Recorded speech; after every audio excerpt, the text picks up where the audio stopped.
everyone, to the R.E.S.T podcast, where our goal is to help each and every one of you displace confusion, chaos, and dis-ease in order to heal and find significance in life. I am your host, Natalie Williams, and I am here with the author of The Reconstitution Method for Healing and R.E.S.T, Virginia Dixon. Last week, Virginia was finally able to join us for the first time since she became ill and introduced our new Barriers to Healing series.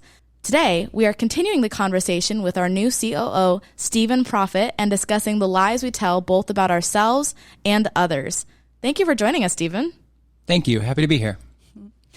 I am so thankful you're here, Stephen. It's been quite a month. It's been exciting. It has. Yeah, I'm really excited to discuss this topic because I think early on during one of our first meetings, I wanted to introduce you to everyone so they knew our team was expanding, and I want them to know our team and to hear from our team. But I think what was compelling to me that you immediately said, hey, let's discuss barriers to healing. Yeah. And it just flew right off your tongue. Yeah. And I wondered, well, first of all, we're going to talk about why, but I'd like everybody to know a little bit about you. So give us a little bit of background. Yeah, for sure. So I was born and raised in Ohio. I'm a Buckeye at heart. So I was born in Southwest Ohio, grew up in a small town called Carlisle, which I think is technically considered a village, like 5,000 to 7,000 people. I lived there, grew up with my dad, my stepmom, K-12, and graduated, went to Denison University in Central Ohio, east of Columbus. I studied political science there, worked at Denison for a couple years after graduating, and then did my graduate work at Duke University in Durham, North Carolina. That's Eastern North Carolina. I did my Master of Divinity at Duke in the Divinity School. And then I actually went back to Ohio, had been away from family and friends for a hot minute. So I served for 4 years in the Office of Admission at Miami University in Oxford, Ohio, also in Southwest Ohio, about 45, 50 minutes from where I grew up. And got connected with Virginia through a mutual friend.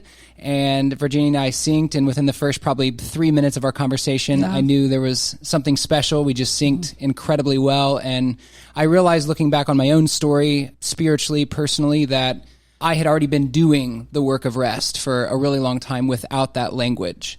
And Virginia and I realized we had been running in the same direction for a long time, and realized that we would be running faster and further together than we could apart. And so we started, thinking, brainstorming about what partnership, what collaboration could look like. And I feel really grateful, honored to be here serving as her chief operating officer. And yeah, just excited to dive into this conversation. When I thought about what our next series might be, I thought about barriers to healing, because I think in so many ways we are enslaved to what we're blind to about ourselves.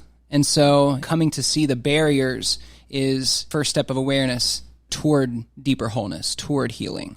And so if we can identify what those barriers are and really unpack the layers of those, that can unlock so much possibility for healing and growth for all of us. Oh, that's so good. It's so rich.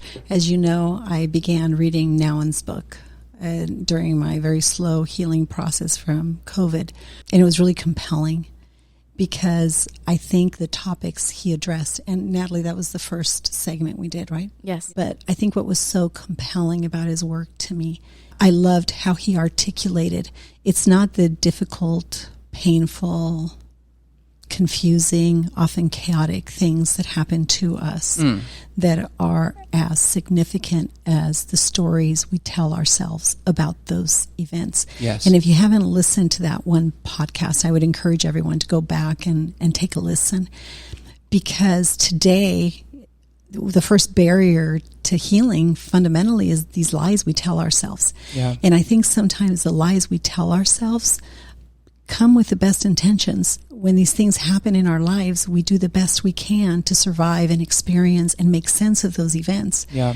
But they're always in part. It's always not complete. And as you well know now, the pilgrimage of R.E.S.T is helping people really expand their prism beyond those experiences.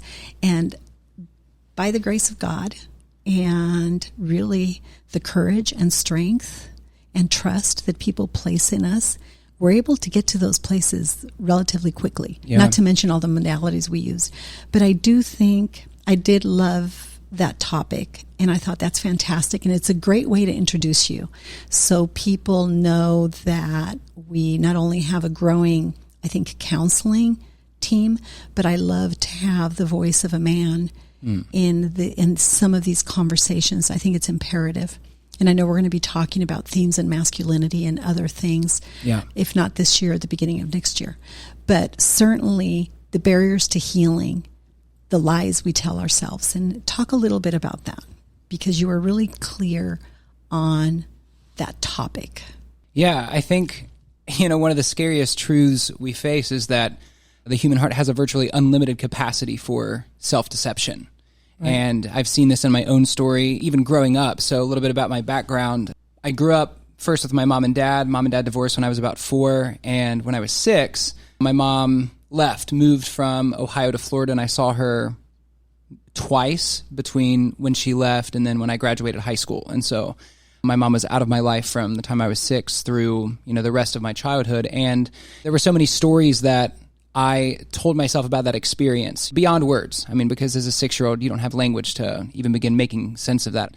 My aunt Michelle would tell me, I would just be riding in the car with her, and then I'd ask, where's my mom? And she would just turn, look out the window, and a tear would stream down her face. And for me, I told myself a lot of stories about, why she left. I'd internalized a lot of narratives that she left because I wasn't good enough to stay.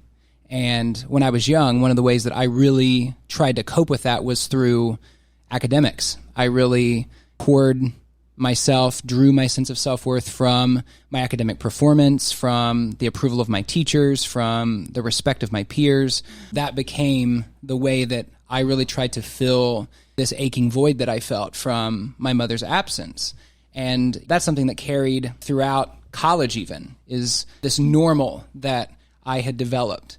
And I think a lot of times, if you would have asked me in my high school years or even my college years, I would have said, I feel secure, I feel grounded, I feel joyful, and successful, right? And successful, yeah. And there was a lot of truth to that. But I think, at a really deep level that I didn't realize then, what I meant by, I feel joyful, I feel secure, is that my normal is still working for me.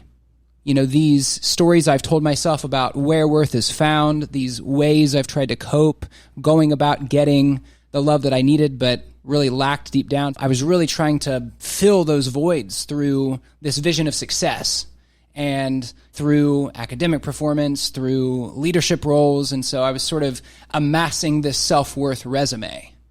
And it's not something I realized at the time until actually I graduated grad school and went through a period where this process for gaining self-worth through getting the A's and being in these leadership roles, all of a sudden the rug was stripped out from under me. I was out of school. Now what do I do? Where do I find security? How do I find a sense of self-worth? And so it was this unraveling period where I had to reckon with myself and see myself more fully and deeply than I had before. And beyond your capacity to perform at those levels. Beyond my capacity to perform. And these are things that at some level I had been already processing. For me, spiritually, even in late high school, I had some awareness that I was really drawing my sense of self-worth from my grades, but I didn't realize how deep that well went, how deeply I was really trying to find security from my performance in these ways. It's exhausting, huh? And it's really exhausting. When you would get to exam time, you would feel that anxiety, and it would just be like constant adrenaline because you feel like your self-worth is at stake. And I felt like I constantly had to be running in order to stay ahead, perform, to gain this approval that I'm okay. Listening to you, Stephen, makes me think of, we talk a lot about how we love, and as you know, you've been reading the book, and I know you're becoming very familiar with the resources we use, but to the pleaser, it's always complying, right? Sure. And making sure everybody's okay. To the avoider, it's always retreating and finding a quiet space. To a controller, for example, when we grew up in a measure of chaos, it's really controlling and making sure I stay on top of this thing. To a vacillator, it's always being hypervigilant about reading the rise and fall of other people's enthusiasms. But when our moms leave us at 4 and 6 and 7 years old, right, it becomes really complicated because nobody teaches us how to measure these gauges, how to regulate all these things. Because really, right, to some extent, we're all victims of things, and to some extent, we're controllers, and we all vacillate, and we all please, and we all avoid. But it's what regulates our behavior, which is what you're addressing. That's really significant.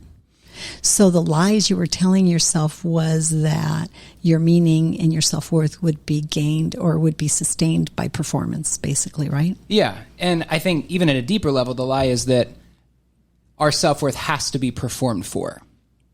It's not something that I receive and rest in. I have to go out and get it. It was woven into the tapestry of your constitution. It was a gift. Yes. You couldn't even enjoy your gift of being bright and capable. And yes.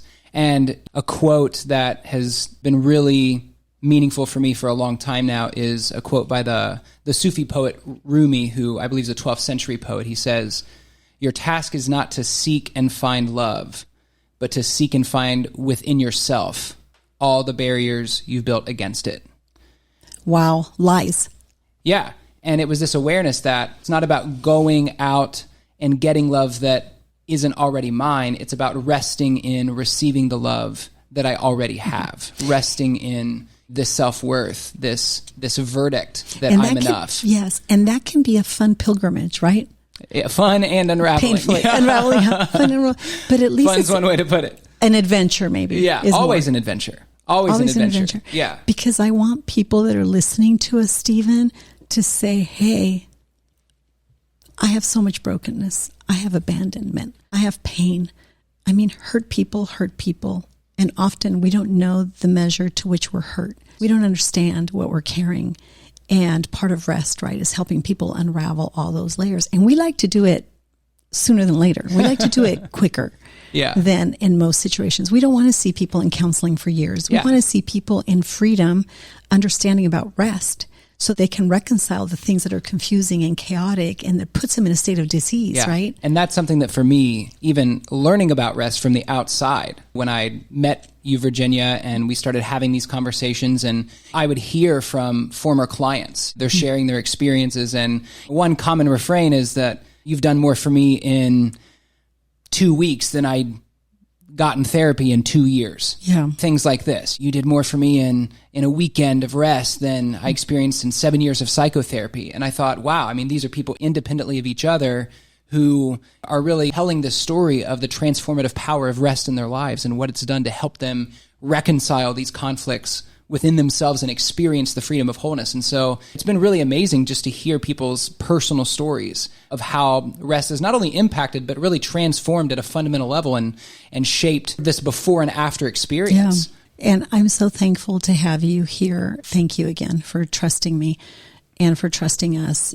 It takes a lot to move across the country and say, wow, I feel called here. I think I was made for this.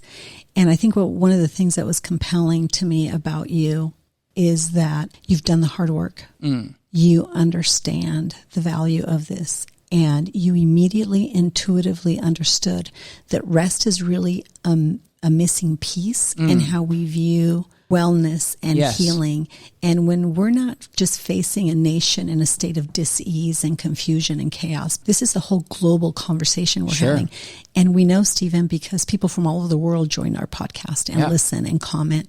But I'm so excited to have your voice here as well, because I think you're in your early 30s. You're the voice of a generation. I think you have context for many. I'm 60. Right. So I think you have context for many things that are just going to be life-giving to our listening audience. And I'm excited about that. Both what you're going to bring administratively to the team and periodically when we have these conversations. So I'm excited about that. Yeah. Thank you. Same. Thank you. These barriers to healing, the lies we tell ourselves, part of the anatomy of dissent, I always say there's 3 fundamental lies, right? And they're driven by 3 lusts. The lust of the eyes, the lust of the flesh, and the pride of life. I want, I need, I deserve. And these fundamental lies can shake the foundations of these foundational things that we know. No, if I go sleep with my best friend's wife, that is wrong. It is a violation. But somehow I encounter things like that all the time where people profoundly violate their conscience, right? Yeah. I want, I need somebody to talk to. She's the only one that understands me. Well, is that the only person, right? And then, well, I deserve this. I've done this. I've been there for them. I've been there for that. I hear the most outlandish stories. I'm always looking for ways to make things simple, pragmatic, and accessible to people. So 3 fundamental lies are driven by the lust of the eyes, the lust of the flesh, and the pride of life. I want, I need, I deserve. Yeah. These fundamental things are lies that will derail our lives and send us into a state of confusion, into violating our conscience. And then what do we all do? We cover, we hide, and we blame. And we're going to talk about this and break down that anatomy of dissent. But just by way of lies, those are 3 fundamental lies. And you and I were talking about that a little bit. Would you add anything to that is compelling? Yeah, my dad has actually been a mechanic for 37 years. And so when we talk, when we catch up, he'll always ask me how the car's going. And I remember my last vehicle was a 2000 Honda Accord that I'd had for almost a decade. This thing has 190,000 miles on it. We've been on some great adventures together across the country. And I would look on the dashboard and it would look like Christmas. All these lights everywhere. And my dad would take one look at it. I always hoped he didn't get in the car because I didn't want him to see all the lights flashing. But I think warning lights are really important because they signal that something is amiss. This is worth paying attention to. And I think about what are our warning lights personally, emotionally. Things like fear, worry, regret, anxiety, shame. These are warning lights that we have that really invite us to pay closer attention, to get curious. And I think curiosity is so essential in the process of healing, wanting to unpack the layers of this. What are the things that I think about when I have nothing else to think about, when I'm not being asked to think about anything else, when I'm laying my head down on the pillow at night before I go to bed? I have a friend who, for a long time, could not go to sleep without the TV on because he didn't want to be alone with his thoughts. That's far too common in today's society. Right. I was talking to a friend about this the other day. Yeah, it's far too common. 100%. And I've had to really think a lot about my own relationship with social media. How am I maybe trying to outrun the feelings I don't want to sit with because I'm hopping on Twitter or Facebook or Instagram or whatever it might be, right? Like, what is my relationship with social media? How might I be trying to distract myself from what I need to pay attention to? From rest. From rest. And so what are those warning lights? Where am I feeling anxiety? Where am I experiencing fear? What am I worrying about? And unpacking that. Getting curious about what those warning lights are saying. I thought of a proverb. It's hope deferred makes the heart sick. Hope deferred makes the heart sick. What does it mean to defer hope? The way that I think about it is, if I put my ultimate hope in something that can be lost, I will always be controlled by the fear of losing it. And even if I get what I want, that I believe I need, it will never be enough.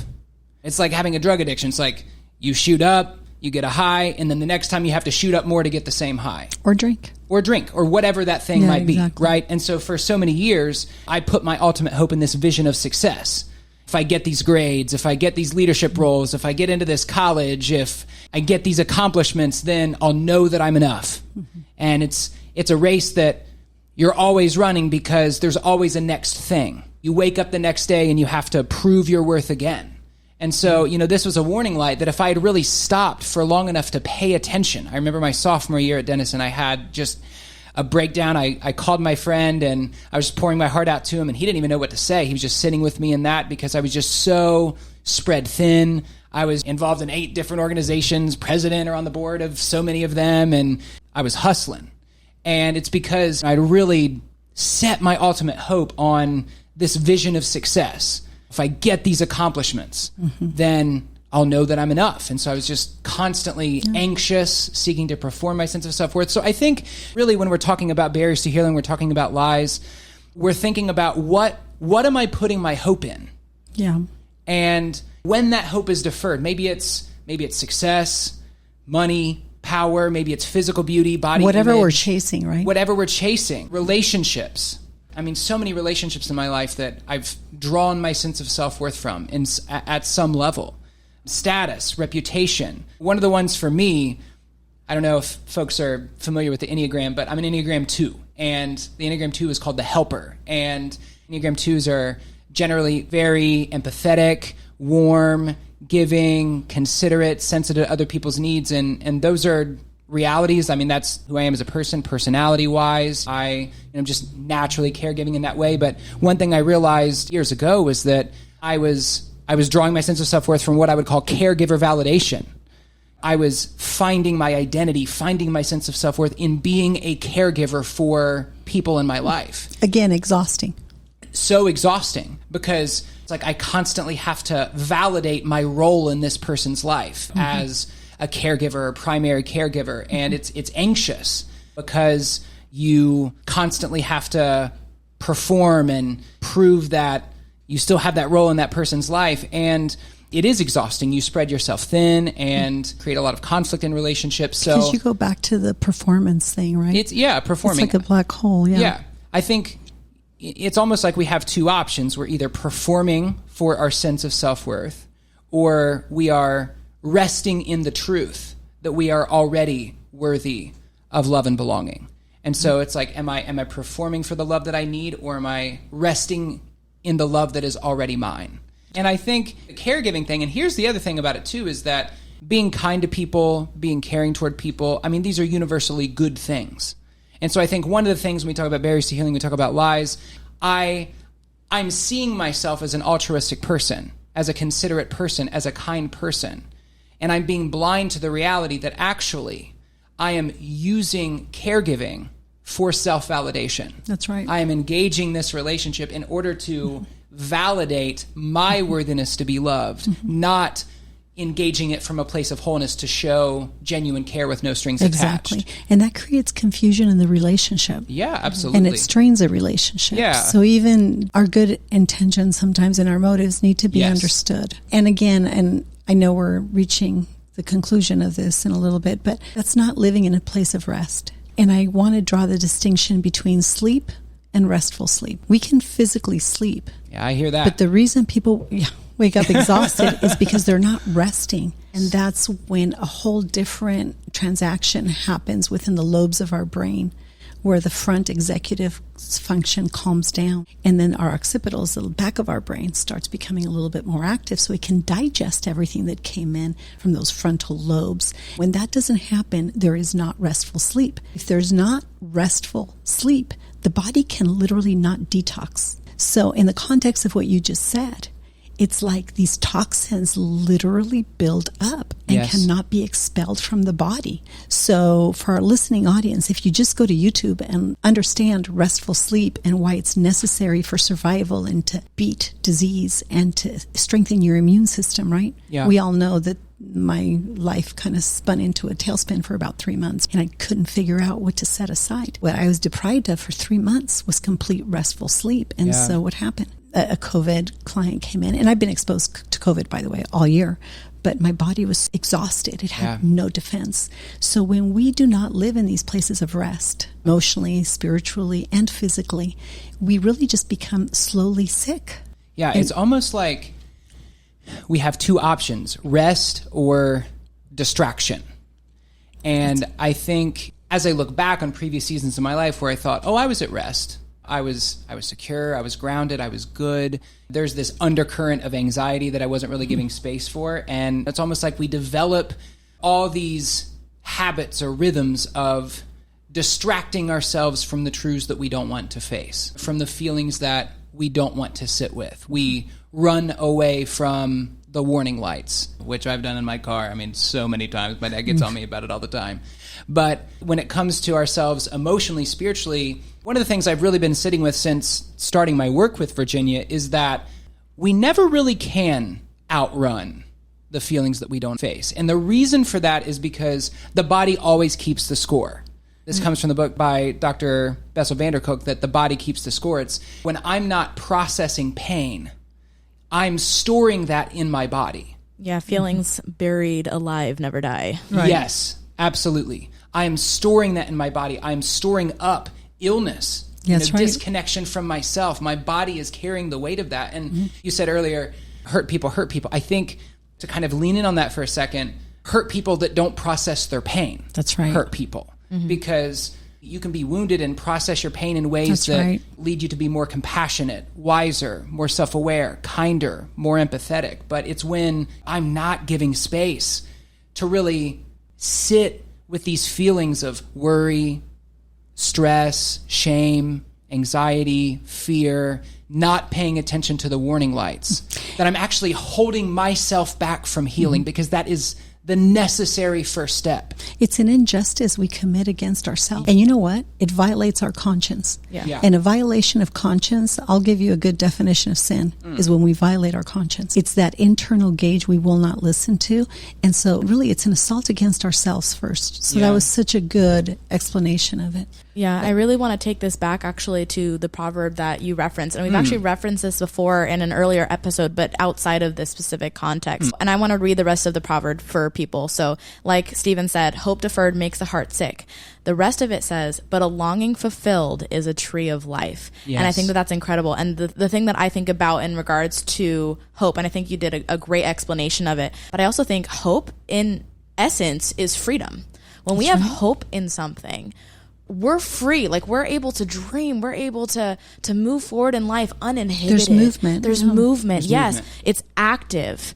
And when we don't have that, when we have, like you talked about, I kept thinking over and over how these were expectations that you would put on yourself, feeling like, I need this, I need to do this. It's that lie, right? I need this. It's that expectation that steals hope away from us. Because you couldn't sit there and be like, oh, like I can go and do my own thing. Like you're not actually living free. You're like, no, I need to do this. I need this in order to survive. And you're not actually free. So that's what made me, that's what I thought about when I read this like proverb. that you read the rest of it. Yeah, I loved this. The other thing too with the warning lights was that it doesn't just manifest mentally or emotionally, it also manifests physically. And that's something that Bessel Kolk talks about in The Body Keeps a Score. So does Gilbert Renaud in Recall Healing. There's volumes of research and science to support this. Oh, yeah. And the conventional allopathic medical field, in their defense, they don't even have time in a day. I've worked with many, many doctors who have become my clients because literally they were facing a breakdown because they couldn't deal with the emotional constitution and the narrative, by the way, behind these states of disease. So what Stephen's saying is so important in the context of these warning lights. So I just want to encourage everyone. In the most practical way, my takeaway today, my encouragement to everyone would be careful with the I want, I need, I deserve. The lust of the eyes, the lust of the flesh, the pride of life. And laws of nature, things that are self-evident and appeal to our natural affections, are always a good gauge. And if that becomes difficult to grasp, just think about it this way. Everything has an origin, and an intelligence sustains everything. In my economy, I call that God. And the question is, did God really say, you should not lie? Did God really say you should not beat your children or cheat on your husband? Did God really say, well, you know what? No, there's not going to be consequences to that. Lie number 2. And then is, you know what? You have the right to do what you want. You can be a master of your own destiny. Lie number 3. So we can talk about the manifestations of those lies, and I think Stephen did a really good job explaining how they manifested in a practical way in his life. I just want to bring people back to something very simple. I want, I need, I deserve. The lust of the eyes, the lust of the flesh, pride of life. Be careful. Did God really say? That's not going to happen.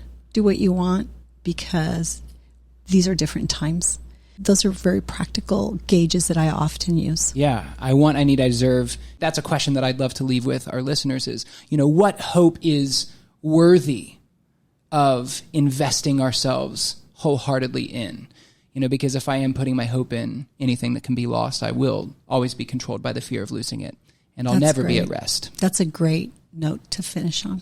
Thank you so much, Stephen and Natalie. Thank you for producing all this. We appreciate you deeply. My pleasure. Thank you, Stephen. This was great. Yeah, thank you both so much.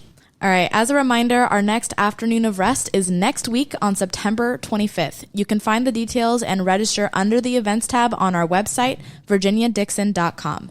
For updates about Rest and this podcast, please visit our Instagram or Facebook, The Place of Rest. If you would like more information about Virginia or to support and join the cause of Rest, please go to virginiadixon.com/collaborate. Thank you for listening to Rest with Virginia Dixon. Have a wonderful weekend.